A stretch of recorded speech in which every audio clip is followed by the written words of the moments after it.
دیکھیے اگر ہم اس بات پہ زور دیں، ہم یہ جو بات چیت کر رہے ہیں سنجے بھائی کہ صوفیزم اور مغلوں کی ہسٹری، یہ تو اس میں تو فراڈ ہی فراڈ ہے، اس میں تو جھوٹ ہی جھوٹ ہے، اس میں ہسٹری بھی فل آف لائز ہے اور صوفیزم بھی فل آف لائز ہے اور فل آف ڈسیپشن ہے.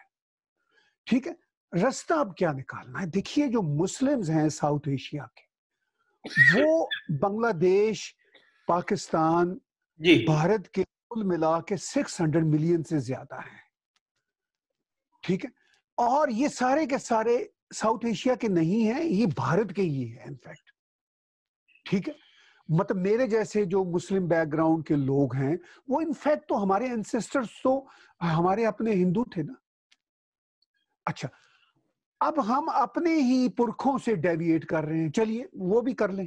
لیکن یہ جو صاحب یہ جو اشرافیہ ہے جی ہمارے جاوید اختر صاحب جیسے لوگ جی جو اپنی اینسسٹری جو ہے وہ حضرت عمر فاروق سے ٹریس کرتے ہیں جی کہ وہ 34ویں یا 35ویں پشت ہیں ان کے، جی جی اور ان کے جو گریٹ گریٹ گرینڈ فادر تھے فضل حق خیرآبادی صاحب، تو وہ تو بڑے علماء تھے.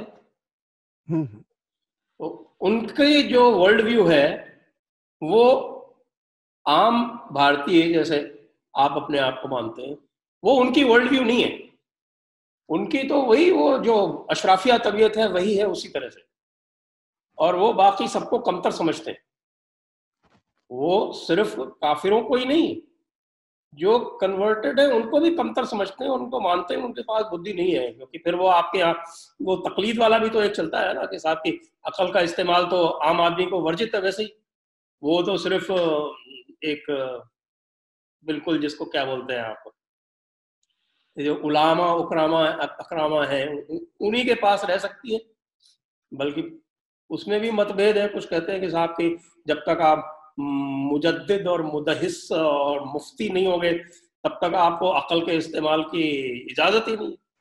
تو جب 99.9% لوگوں کو عقل کے استعمال کی اجازت ہی نہیں ہے اور اس کو ایک طرح سے فکس کر دیا گیا ہے اور ریلیجن کا پارٹ بنا دیا گیا ہے، اور یدی کوئی سوال کرتا ہے تو اس کو ڈانٹ پڑتی ہے، ڈانٹ پڑ کے اس کو کہا جاتا ہے کہ تم بالکل کفر کر رہے ہو. تو ایسے حالات میں یہ جو آواز ہے، جو عام آدمی کی آواز ہے، جو ہندوستانی ہے، اوریجنلی ہندوستانی ہے، وہ تو پوری طرح سے دب گئی. جب تک وہ نہیں آگے آئے گی تب تک تو جاوید اختر صاحب جیسے لوگ جو ہے وہ اپنی ولدیت دکھا کے اور اپنی ڈائنیسٹی دکھا کے اور راج کرتے رہیں گے.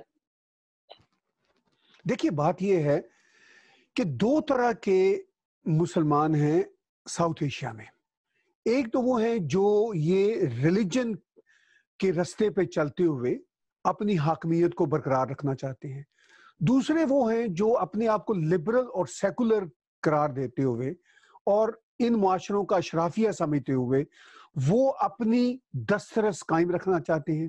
کہیں کہیں ان دونوں کا آپس میں ٹکراؤ بھی ہوتا ہے اور بہت ساری جگہوں پہ یہ دونوں ایک دوسرے کے ساتھ بھی چلتے ہیں. جہاں کامن انٹرسٹ کی بات ہوتی ہے ایک دوسرے کے ساتھ ہوتے ہیں، جہاں پرسنل انٹرسٹ کی بات ہوتی ہے وہاں پہ ان کا ٹکراؤ ہوتا ہے. لیکن یہ ہیں ایک ہی تھالی کے بیگن سارے کے سارے. ٹھیک ہے، ایک ہی تھالی کے چٹے بٹے.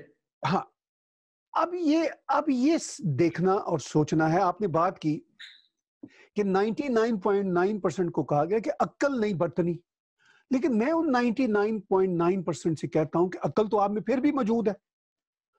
اگر آپ میں عقل موجود ہے تو آپ برت لیں. جب آپ عقل کو برت لیں گے تو آپ بلے شاہ کے رستے پہ چل پڑیں گے. جب آپ بلے شاہ کے رستے پہ چل پڑیں گے جو صحیح صوفیزم کا رستہ ہے، ویسے تو میں یہ بھی بڑا ویگ سی بات کر رہا ہوں، صوفیزم کا رستہ میرے نزدیک کوئی بھی صحیح والا نہیں ہوتا. صوفیزم صرف عقل پہ چلنے، اگر کوئی ہے رستہ تو صرف اپنی ریشنالٹی کو برتنے کا ہے. اب جو ہم دیکھیے سولوشن بڑا امپورٹنٹ ہے سنجے بھائی. ہم باتیں تو بہت ساری کرتے رہیں گے، کرتے بھی رہیں گے، جی لیکن اس سارے کھیل میں جیسا میں نے عرض کیا 600 ملین سے زیادہ مسلمز اونلی ان بنگلہ دیش، پاکستان اور بھارت ہے. اگر آپ شری لنکا کے مسلمز، افغانستان کے مسلمز، انڈونیشیا، ملائیشیا اور ارد گرد کے علاقوں، مالدیو، سب کے مسلم ملائیں گے تو رفلی یہ 800 ملین سے زیادہ کراس کر جاتے ہیں. اچھا پھر جو مسلمز ہیں وہ تو مائنورٹی میں رہ گئے 400-500 ملین باقی دنیا میں، ترکی میں رہ گئے، ایران والے رہ گئے اور مڈل ایسٹ کے رہ گئے. اچھا وہ تو بہت ہی مائنورٹی میں ہو گئے. اب سارا جو ہے نا بامبڑ بھوسا جسے ہم کہتے ہیں، وہ یہ بھارت کے مسلمز جو ڈیفرنٹ کنٹریز میں بٹے ہوئے ہیں، انڈونیشیا سے لے کے بھارت تک، ان کا ہے. ان کو یہ سوچنا ہے کہ اپنے پرکھوں کے بارے میں ایک تو یہ مان لے کہ پرکھ ہمارے کون ہیں. اچھا دوسرا آپ نے، میں یہاں پہ کچھ چھیڑوں گا کہ آپ نے بات کی کہ ان کے جد امجد بھی جاوید اختر صاحب کے بھی وہ حضرت عمر سے ملاتے ہیں. چلیے جی ہوں گے، میں کہتا ہوں گے. جو عرب اسٹیٹ ہے، جو عرب پیننسولا ہے، وہ بھی تو بھارتی کلچر کی دنیا ہے نا. جو ہمارا اللہ ہے وہ سب سے بڑا بت کا نام ہے. جی صحیح بات. ٹھیک ہے نا جی. تو مطلب یہ کہ اگر آپ عمر کے بھی ہو گئے نسل سے تو آپ اللہ کی نسل سے ہی ہیں نا. تو آپ اسی بت کو ایک سمبل مانتے ہیں نا مولا تک جانے کے لیے، جس کو بلے شاہ نے کہا کہ جد گل سمجھ لئی تو رولا کی، اے رام رحیم تے مولا کی. جب بات سمجھ آ گئی تو کس بات کا رولا ہے؟ یہ رام رحیم مولا ایک ہی تو ہیں. ٹھیک ہے. تو جب بلے شاہ نے یہ کہا تو وہی اللہ جس کو ہم اللہ مانتے ہیں، جو ایک بت تھا اور ایک بت کا سمبل ہے کریٹر تک پہنچنے کے لیے. تو اگر آپ عمر کی بھی اولاد ہیں، اگر آپ profit piece be upon him کی بھی اولاد ہیں، تو آپ ایک ہی کلچر کے ہیں نا، چاہے بھارت کا کلچر ہو چاہے عرب پیننسولا کا کلچر ہو. تو حل ایک ہی ہے، آپ نماز پڑھیں اگر آپ پڑھنا چاہتے ہیں، آپ روزہ رکھیں اگر آپ روزہ رکھنا چاہتے ہیں، آپ حج کریں اگر آپ حج کر سکتے ہیں. یہ نہیں ہے کہ سبسڈی پہ جا کے حج کریں، چونکہ حج کی ڈیفینیشن یہی ہے اگر آپ میں اس کی سکت ہے تو حج کریں. ٹھیک ہے. اگر آپ میں یہ سب کچھ ہے آپ ضرور کریں، کوئی ایشو نہیں ہے. لیکن ایک بات طے کر لیں کہ آپ اپنے ریلیجن کو 21ویں صدی میں جس کنٹری میں بھی رہتے ہیں، چاہے کینیڈا ہے چاہے بھارت ہے، آپ اپنے ریلیجن کو اس کنٹری کی پالیٹکس میں نہیں گھسیڑیں گے. دیکھیے میں یہاں کینیڈا میں کہتا ہوں سنجے بھائی، مجھے کئی لوگوں نے پوچھا کیا ایشو کیا ہے مسلمز کا کیا. میں نے کہا تو جس دن مسلمز نے کہا کہ ہم کینیڈین مسلمز ہیں، مسلم کینیڈینز نہیں، جس دن یہ کہہ دیا کہ ہم کینیڈین فرسٹ ہیں مسلم بعد میں ہیں، بہت سارے مسئلے حل ہو جائیں گے. کیونکہ جب آپ کینیڈین پہلے مانیں گے تو کینیڈا میں ایک لا ہے کہ آپ 2 شادیاں نہیں کر سکتے، نہیں کر سکتے. ٹھیک ہے. کینیڈا میں ایک لا ہے کہ آپ کو جینڈر ایکویلٹی ماننا ہوگی، تو پھر آپ کو وہ مانیں گے. کینیڈا میں ایک لا ہے کہ فریڈم آف ایکسپریشن کا بول بالا ہوگا. آپ سلمان رشدی، تسلیمہ نسرین سے ایگری کریں نہ کریں، ان کو بات کرنے کا حق ہے. جب آپ کینیڈین فرسٹ بن جائیں گے، مسلم آپ کا اندر کا معاملہ ہوگا، سارے مسئلے حل ہو جائیں گے.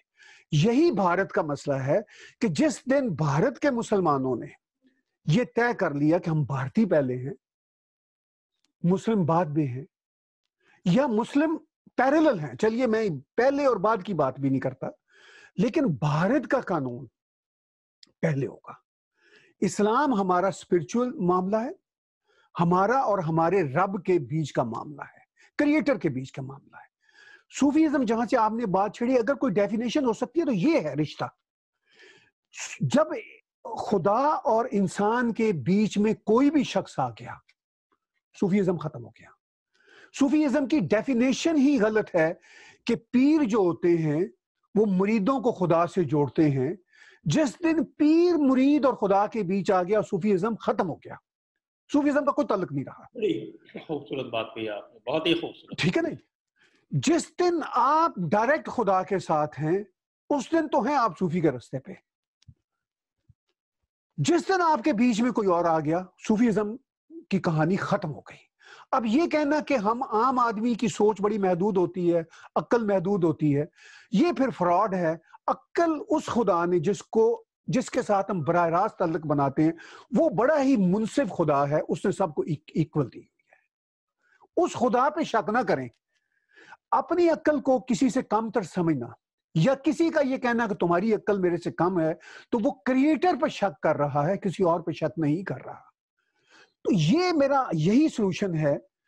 یہی میں کہتا ہوں اپنے بہن بھائیوں سے، چاہے وہ مسلم ہوں چاہے نان مسلم ہوں، کہ بھیا بات یہ ہے کہ آپ کرسچنز ہیں، آپ ہندو ہیں، آپ مسلم ہیں، آپ سکھ ہیں، جو بھی ہیں، بھارت میں رہتے ہیں تو بھارت فرسٹ ہے. لیکن اس میں بھارت کو بھی ایک کام کرنا پڑے گا. بھارت کو اپنے لاز کو اب یونیورسل بنانا ہوگا. یہ جو سیکولرزم کی بیسس پر اکاموڈیشن کی ہوئی ہے نا، غلط والی، حالانکہ بھارت کا کانسٹیٹیوشن گریٹ ہے، وہ ہے یونیورسل، لیکن انہوں نے اکاموڈیٹ کرنے کے لیے ڈیورنگ دا پاسٹ 70 ایئرز ایسی کچھ چیزیں شامل کی ہوئی ہیں. جیسے مودی جی کا آئی سیلیوٹ ہم کہ وہ ٹرپل طلاق ختم کر دی، حلالہ کے خلاف چل رہے ہیں. وہ جو ایکویلٹی لا رہے ہیں نا ہیومن بینگز میں، وہ یہ جو پیرالل لاز ہیں نا، یہ خدا کے لیے بھارت میں ختم کر دیجئے. لا بھارت کا کانسٹیٹیوشن اٹ سیلف گریٹ ہے، میں نے اس کو پڑھا ہوا ہے، اس میں بہت گریٹ ہے. وہ اس کی کچھ کلازز ہیں کہ جی یہ فلاں کمیونٹی کے اکاموڈیٹ کرنے کے لیے فلاں کلاز چلیں، اس کو ہم مان لیتے ہیں. وہ صرف نکال دیجئے خدا کے لیے. تو باقی جو ہے بھارت وہی ہے. اور میں یہ سمجھتا ہوں کہ بھارت کے مسلمان دھیرے دھیرے سمجھنے لگیں گے، کیونکہ یہ 70 ایئر کا جو ہے نا پولیٹیکل کریکٹنس کا ماحول اور سیکولرزم کے رانگ میننگ. سیکولرزم کا نام تو تھا separation of politics from constitution, separation of politics from religion, یا separation of religion from constitution. تو وہ لیکن ہم نے اس کو نہیں مانا. خیر یہ ایک الگ بحث ہے. میں ہندو راشٹرا کا حامی ہوں کہ ہندو راشٹرا کو ہم اس طرح کی چیز کے طور پر نہیں دے سکتے جس طرح شریعہ کنٹری ہوتا ہے.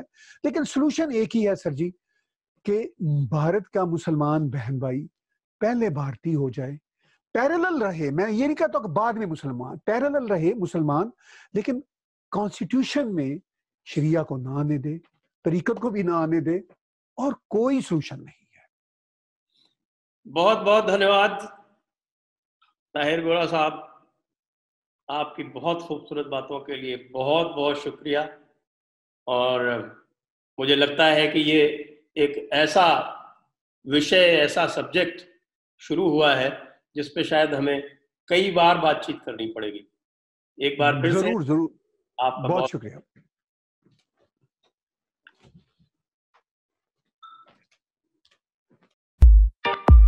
Press the bell icon on YouTube and don't miss another update.